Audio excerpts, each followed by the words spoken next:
Good morning, ladies and gentlemen. On behalf of the Regional Fire Commander, the Regional Safety Officer, the KNUST Fire Command, I bring you greetings and a warm welcome to KSTU. We are here to educate you on fire, how it helps, how it destroys properties, and how we can manage it in terms of an incident. I am in the person of Ediwowun Ousu Konto from the KNUST Fire Command. Fire, we say, is a good servant and a very bad master. How do we say that? It is because of the good uses of fire and also the disastrous nature of fire. In terms of situations like what we are facing now, the Hamatan, fire is very, very rampant. We see news all over the world, all over the nation. Greater Accra, to be precise, markets on flames, houses in shambles. A lot of things are happening that are caused by fire. How does fire come about? Fire starts when a flammable or combustible material with an adequate supply of oxygen comes into contact with enough heat. Now, all these three things are supposed to be in their right proportion before fire can occur. Heat in their right proportion, anything that can burn or combustible materials in their right proportion, and also oxygen in their right proportion. Now, for this coming together in their right proportions is also known as the fire triangle. How does fire come about? It just don't occur. Most of them are caused by smoking. I know young people, a lot of us find pleasure in smoking, taking in alcohol. Some too are caused by candles. Arson, that is someone deciding to set someone on fire or something on fire. Cooking also causes a lot of fire. Electricity, then heating. This heating has to do with the women. These are iron combs that you use, they heat up, you forget them, place them on combustible materials, leave them to watch television, and then it causes damage. We have electrical hazards, flammable liquids, and human error. What are some of the things we are supposed to do to stop these things from happening?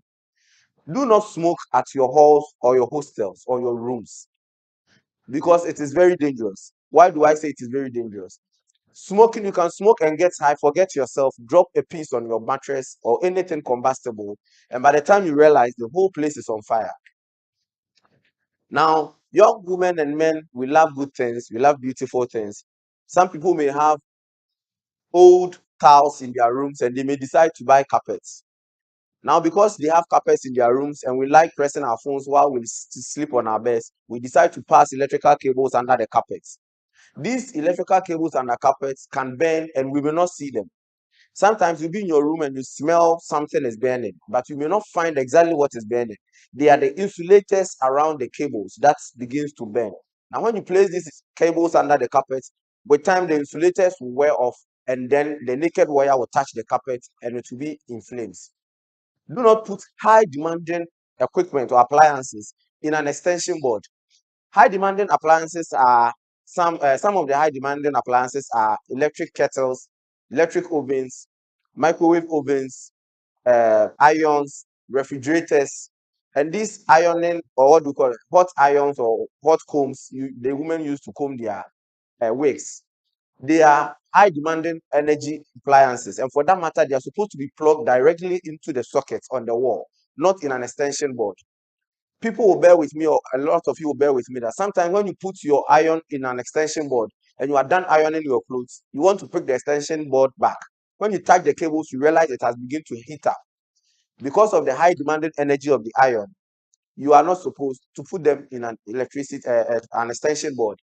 If you don't know some of these high demanding appliances, all the appliances that has thermostats, it will work and you hear K, then it will stop.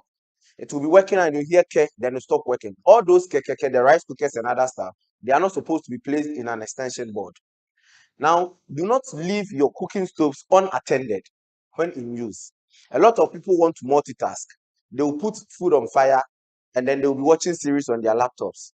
Since we've told them not to cook in their rooms, they will be cooking at the balconies and they'll be watching the movie in their rooms. So they'll be multitasking. They will go and watch the movie small and then they will come back and then come and check on the food if it's ready. By the time they realize, they have forgotten about the food because movies are made of suspense. And when you are waiting for something to happen and it hasn't, you will not leave. You'll be there and still the fire will be what? Raging. By the time you realize the whole place is in smokes and you would run away.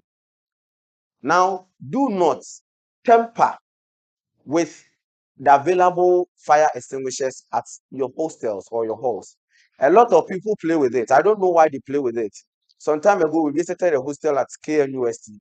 They had played Champions League finals and Real Madrid had won. Two people, one with a carbon dioxide fire extinguisher, one with a dry chemical powder fire extinguisher, and they are playing police and thief with the extinguisher. The extinguishers are there to protect you in terms of need or an incident. If you use it and then it becomes waste, by the time you need it, you pick the cylinder up and there will be no content in it to extinguish the fire for you. Now, do not put extension boards on your mattresses. A lot of rooms do not have sockets close to the mattress or where the beds are. Because you want to press your phone and sleep, you would buy an extension board, connect power from the socket to your bed. And unfortunately, if the bed is a double bed or double decker bed and you are on top, your charger cannot reach the top bed. So you are compelled to put the extension board on the mattress, which is dangerous. Because when the extension board is on fire, mattress is very flammable and it can increase the rapid combustion the whole place. Now, do also not tamper with electrical systems in the hostels. Some students, because they are doing electrical engineering, they believe they can do illegal connection. Now, tariffs has increased and they can manipulate the system. So they wait around 12 a.m. Everybody is asleep. They'll pick a chair, then start joining wires. So far as they are not buying credits and they still have power, they are good. What they don't know is if there is an electric surge or a power surge, the whole place is going to go in flames. You take it cheap for now and you lose everything in the near future. Don't tamper with the electric systems. And also, the fresh students who have been offered electrical engineering, when there is a faulty gadget, don't try to solve it. Every hostel or a hall has a specific electrician who is familiar with the system and the electrical wiring of the place. You just report to the hostel assistant and allow the hostel assistant to contact the electrician to come and help you out. Now let's move on to the do's, the things you are supposed to do. Report damaged equipment to hostel or hall assistants for repair.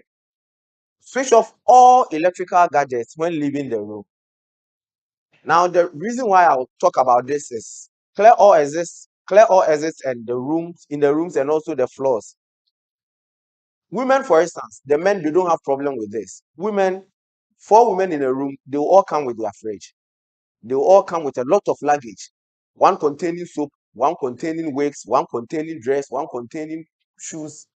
Meanwhile, the men will come with one bag. Everything is inside, including their laptop. Some will even come with a ladder. They will use to climb the ceiling to be in one bag.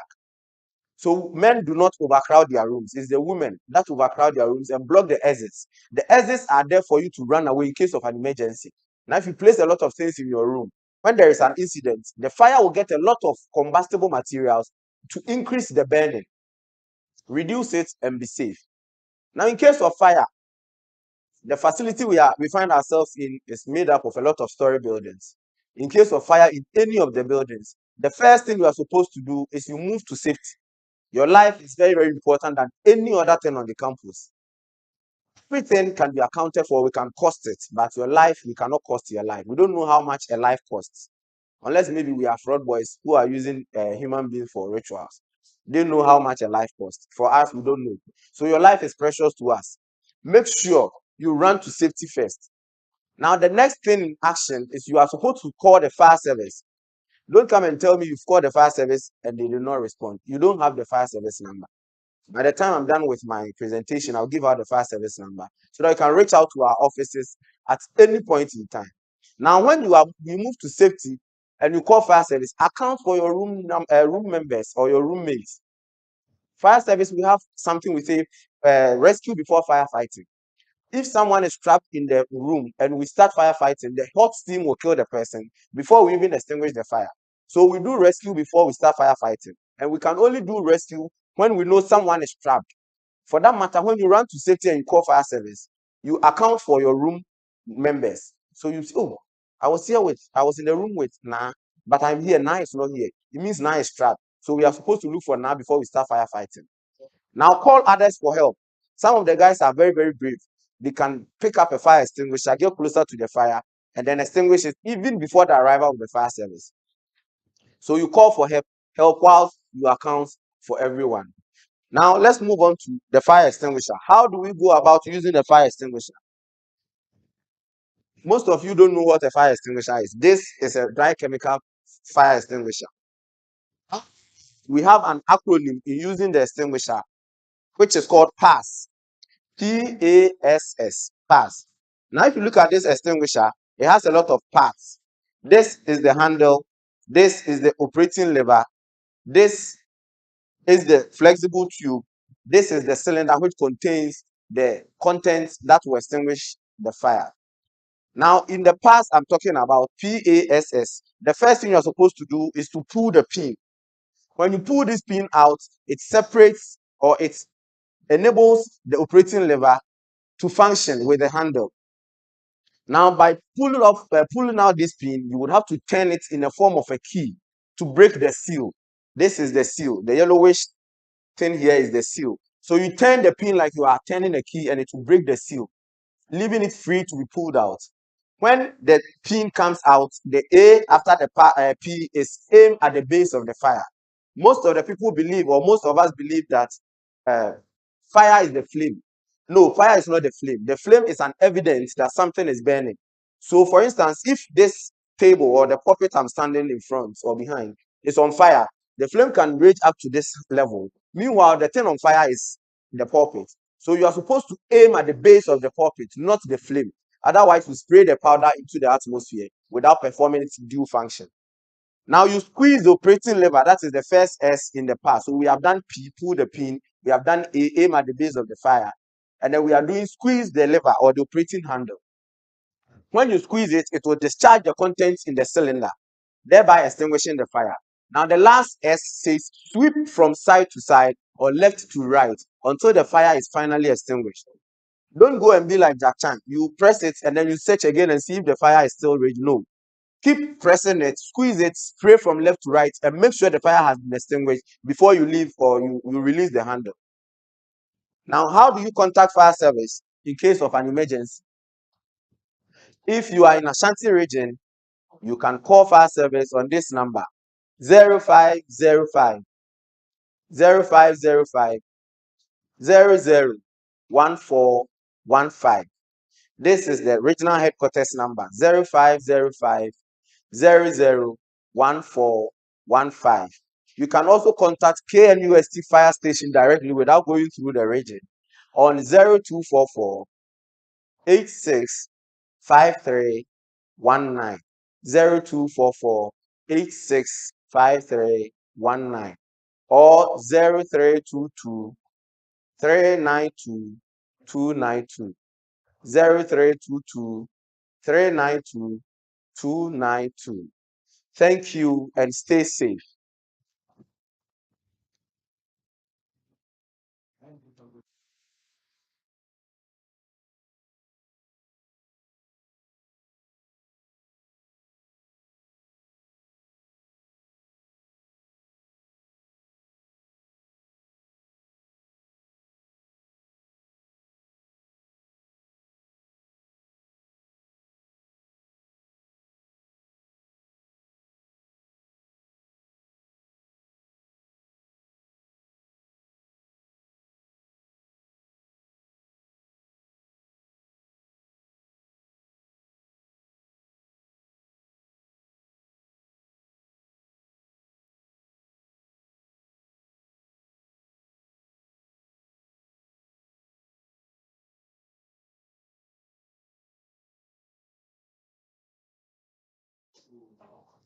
Thank you so much, ADO1 Owusu Konto, for that very precise presentations. We have some few questions and we would want you to kindly assist us. So Anita is asking, if your fire extinguisher has expired, would it work if you put it off fire? Is that possible? No, please. So the fire extinguisher has a lot of shortcomings. For instance, we say nothing is perfect. There is a pickup tube in the extinguisher which expires after a year. There is also a content or the dry chemical powder found in the cylinder which comes out to extinguish the fire. Now, these two things one can cause uh, uh, a lot of damage to the person using the extinguisher when it has expired after a year. Now, it can also cake or become hardened, like a cement that has been hardened. And for that matter, when you squeeze it, nothing will come out. It also contains nitrogen, which forces the content in the cylinder to come out when it is squeezed. When this nitrogen evaporates, or let's say diffuses from it, it needs a reservicing. Otherwise, it will not be functioning. That is why every 1 year, it is supposed to be sent to the service provider or the fire service for refilling and servicing. So if it expires, it will not work for you. Okay, thank you so much. Another is asking, can I privately request the services of the fire service at a cost or for free to use their fire engine to distill a drainage in front of my house or hostel? Okay. Thank you very much for that question. One thing about the Ghana National Fire Service is that our services are free. But then there is a bureaucracy. If you want the fire engine to come and help you, you would have to go through the assembly. For instance, KNUST Fire Service is under the Ifurikro Municipal Assembly. And for that matter, if you need the services of the KNUST fire engine to come and assist you, you have to go through the assembly.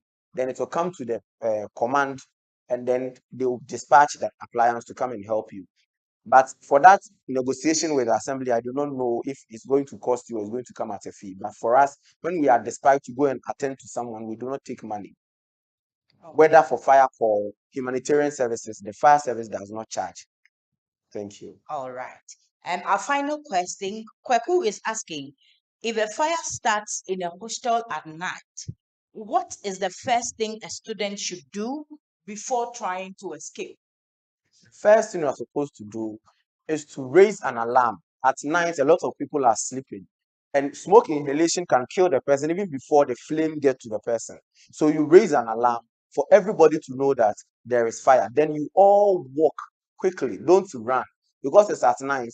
Visibility is poor, and for that matter, stampede can occur. So you walk quickly and quietly to a safe place. Every compound has an assembly point. It has a symbol of a green signboard with people, with arrows pointing to people at a particular place. That is the assembly point. So you move quietly and quickly to that place, and then you account for each other, your roommates, so that you make sure no one is trapped in the fire. Thank you. All right. We are most grateful to you You're for your welcome. time. And we are grateful that the students have also adhered to all that you have said. And I am sure we would all go by the regulations of the fire, the National Fire Service. Thank you so much once again You're for welcome. your time. All right. That being said, we continue with the next